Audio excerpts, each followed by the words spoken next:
খুব বেশি বিপদে আছেন, দেয়ালে পিঠ থেকে গেছে, পৃথিবীতে কোনো মানুষের কাছ থেকে সহায়তা পাওয়ার আশা ছেড়ে দিয়েছেন, অসুবিধা নাই। এই তিনটা আমলকে আপনি নিজের জন্য বাধ্যতামূলক করেন, ইনশাআল্লাহ তাআলা হেফাজত করবেন। জীবনে বহুবার আমি আমলটা করে দেখেছি, কঠিন কঠিন বিপদে আল্লাহ তাআলা কিভাবে উদ্ধার করেছেন আমি নিজে অবাক হয়ে গেছি, সারপ্রাইজড হয়ে গেছি। কোন বিপদে পড়লে দোয়া ইউনুস খতম করে দোয়া করা যাবে কিনা? ভাই, দোয়া ইউনুস এটা যে কোনো বিপদে পড়াটা হাদিস এবং কোরআন উভয়টি দ্বারা প্রমাণিত। কোরআনে কারীমে আল্লাহ রাব্বুল আলামিন বলেছেন যে ওয়া কাযালিকা নুনজিল মুমিনিন। ইউনুস আলাইহিস সালাম বিপদে পড়ার পর তিনি যে দোয়া করেছেন, লা ইলাহা ইল্লা আনতা সুবহানাক ইন্নী কুনতু মিনাজ জালিমিন, এই বাক্যগুলো পড়ার পর এগুলো বলে বলে আল্লাহর কাছে তিনি দোয়া করেছেন, আল্লাহ তাআলা তার বিপদ উদ্ধার করেছেন। বিপদে পড়ার পর তিনি যেরকম উদ্ধার হয়েছেন এগুলো পড়ে আল্লাহ তাআলা কোরআনে এই দোয়ার উল্লেখ করে, এই বাক্যগুলোর উল্লেখ করে এরপরে বলেছেন ওয়া কাযালিকা নুনজিল মুমিনিন, একই ভাবে তাকে যেরকম এই বাক্যগুলো, এই জিকিরগুলোর মাধ্যমে আমি রক্ষা করেছি, হেফাজত করেছি ওই বিপদ থেকে, মাছের পেট থেকে, একই ভাবে আমি মুমিনদেরকেও রক্ষা করব। নবী করিম সাল্লাল্লাহু আলাইহি সাল্লাম বলেছেন যে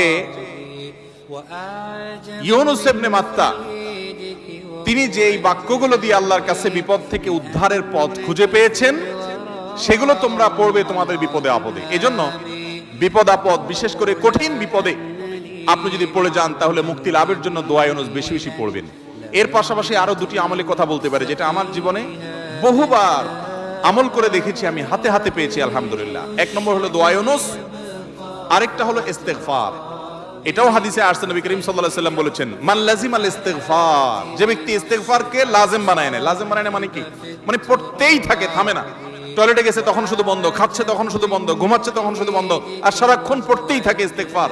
আস্তাগফিরুল্লাহ ওয়া আতুবু ইলাইহি, সাইয়্যিদুল ইস্তেগফার বা যে কোনো ইস্তেগফার, সবচেয়ে ছোট ইস্তেগফার আস্তাগফিরুল্লাহ আস্তাগফিরুল্লাহ, এটা যে পড়তেই থাকে, নবী করিম সাল্লাল্লাহু আলাইহি ওয়াসাল্লাম বলেছেন তার যে কোনো বিপদ থেকে বের হওয়ার জন্য আল্লাহ তাআলা নিজে পথ দেখায় দেন। এমন ভাবে পথ দেখাবেন সে কল্পনাও করবে না। এবং জীবনে বহুবার আমি আমলটা করে দেখেছি, কঠিন কঠিন বিপদে আল্লাহ তাআলা কিভাবে উদ্ধার করেছেন আমি নিজে অবাক হয়ে গেছি, সারপ্রাইজড হয়ে গেছি। নাম্বার 3, দুরুদ। দুরুদের ক্ষেত্রেও হাদিসে একই কথা বলা আছে, যে ব্যক্তি দুরুদ বেশি বেশি পড়বে ওই ব্যক্তির সমস্ত পেরেশানি থেকে মুক্ত হওয়ার জন্য এই দুরুদ যথেষ্ট হয়ে যায়।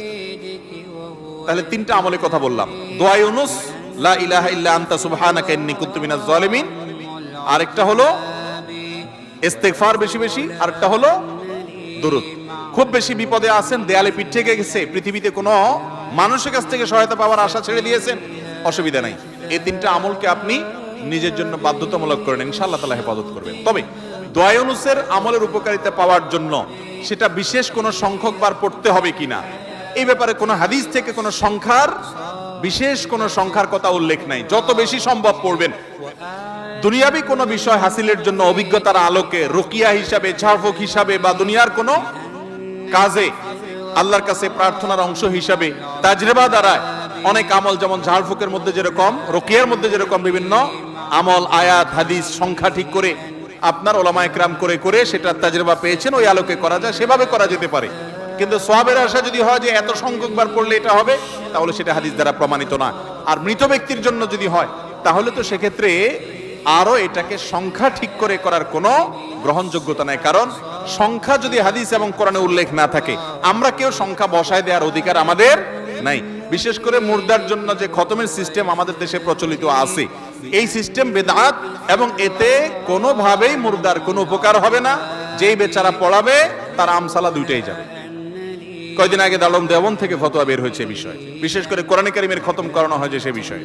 তো এই জন্য মুর্দার জন্য দোয়া করে বা তার জন্য খতমের অ্যারেঞ্জ করে মুর্দার কোনো উপকারে, বিশেষ করে টাকা দিয়ে, টাকা নিয়ে যদি আপনি করেন তাহলে সেক্ষেত্রে কোনো উপকারে আসবে না, বরং সেটা নাজায়েজ এবং গুনাহের কথা। বাকি হ্যাঁ, মুর্দার জন্য আমরা দোয়া করব এবং তাদের জন্য অবশ্যই কোরআনে কারীম তেলাওয়াত সহ আরো যে সমস্ত আমলগুলো করা যেতে পারে সেগুলো করব, কিন্তু টাকা দিয়ে নয়।